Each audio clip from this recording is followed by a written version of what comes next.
Hi, welcome back to Chapter 7. After a year of training my voice, doing exercises and taking lessons and trying to train my lips and my tongue and soft palate and how I breathe, I've gained a lot of respect for, the voiceover artists who do this for a living, and also for those audiobook narrators who have done even one book. But there are those who've done hundreds, or somebody like Scott Brick who's done, close to 2,000. And so the one thing that I've realized is that these people are athletes in almost every sense of the word. They watch their diets, their sessions and training and performances. They watch, how they sleep and what they wear, and we test and evolve with our equipment. And, so I guess, the 15-second voiceover artist who has to spit it out, I guess that's more or less like a sprint. And, I think of it that way. So a voiceover artist that is doing an audio book, that's like running a marathon, or in some cases, a Ironman triathlon or something. And, so anyway, it's something that's been on my mind. And thinking of it that way has helped me to keep track of myself, to follow my own progress, and to, train and just basically keep myself going forward. So anyway, Chapter 7.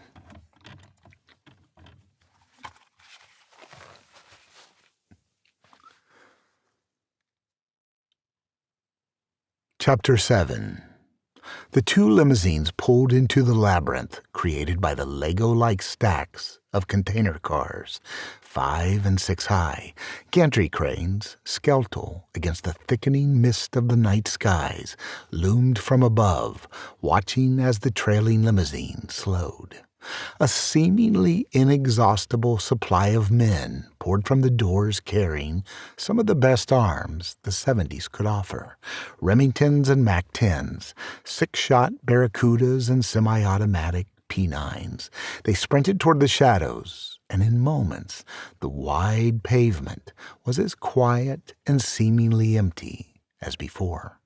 The driver stopped, stepped out, and moved to the front, making no attempt to hide his own favorite weapon, an Austrian Steyr MPI 69. Like the others, he was no stranger to violence. Hopefully the show of force would be enough.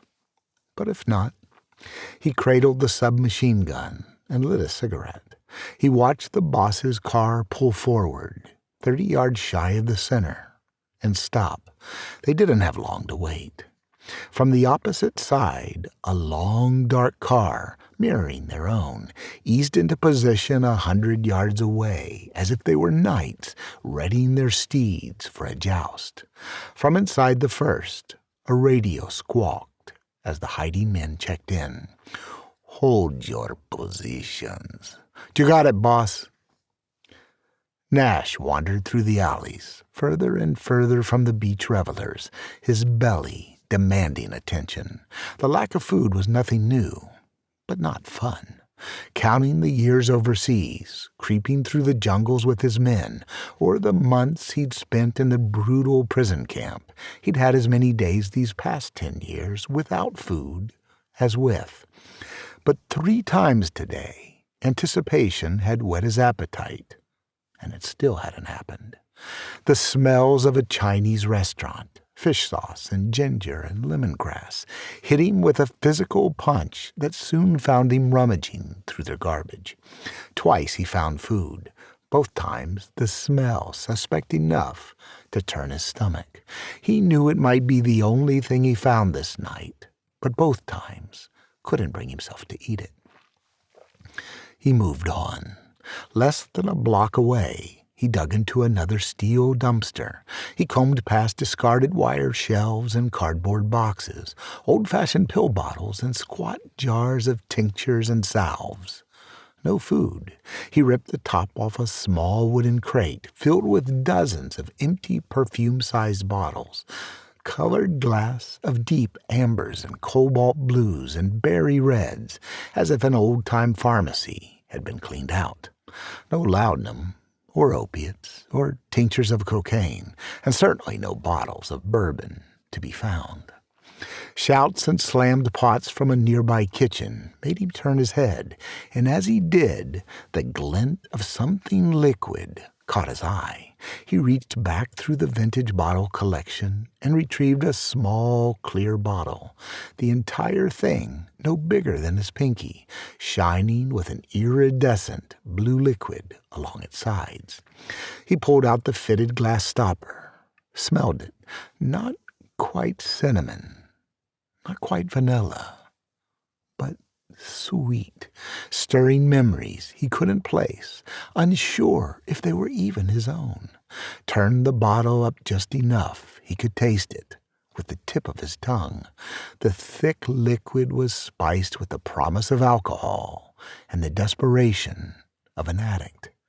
There were no more than a dozen drops. He swore he could count each one as they rolled across his tongue and down his throat.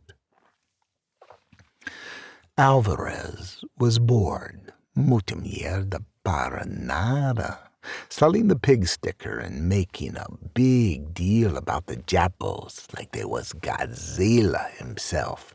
He had the same thought when he watched the guys in skirts swing their swords in the movies. Karate don't mean shit against a gun. Stay alert. Yeah, right. Puta mierda. He wanted to get back home where he had a sweet piece of ass waiting for him. He knew she might not agree, but after 2 weeks of courtship and springing for a couple steak dinners, he'd decided this was the night. His thoughts of getting laid were short-circuited when his spinal column was separated from just above his neck. The blackened ninja sword went past cleanly. The thump of the head landing was followed by the thud of the body dropping. Shadows within shadows. The ninja were silent. The only sounds were souls leaving the bodies of half a dozen men as they fell. Mateo looked at the little Japanese man with contempt. Prissy little fucker. Delicado. Mateo wasn't exactly a big man himself, well under 6 feet. But he had meat on him, forearms like ham hocks, and fists pounded into boulders from early battles in the ring. There was no doubt that if it came down to it, he'd smash the little man like a fucking cockroach. And the 2 samurai fucks standing behind him. Cucarachas. As far as he was concerned, that's what they all were. Bugs to be ground into paste. He passed across the sword. Let him have it. ¿A quién le importa? It didn't look so special to him. He took hold of the metal case, heavier than expected. It was the first time he'd held $1 million in his hands. Lopez held the case while Mateo flipped open the latches. The sound of metal on metal echoed across the lot. Nakamura held the sword, absorbed its weight. It felt right, resonated within his hands. Real swords, forged from iron, were not light. He opened the embroidered cloth wrapping, the deceptively simple katana bukuro, and revealed the gleaming scabbard.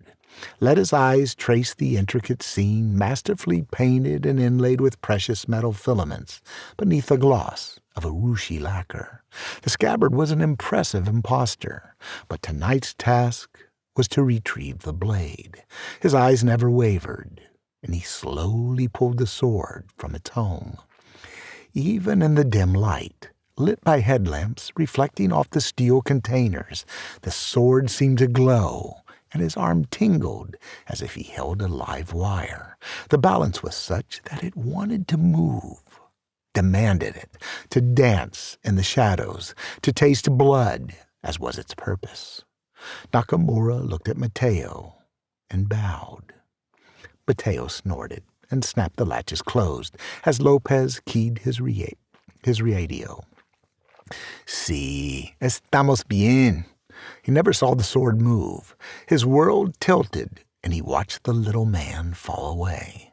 It made no sense. He was just about to figure it out when his head bounced on the pavement and his brain turned off. Lopez dropped the radio and was bringing his gun up to fire. He was still sending signals to his fingers to pull the fucking trigger when he saw his hand fly through the air. No time to scream. Nakamura spun, and the sword sliced all his other thoughts away.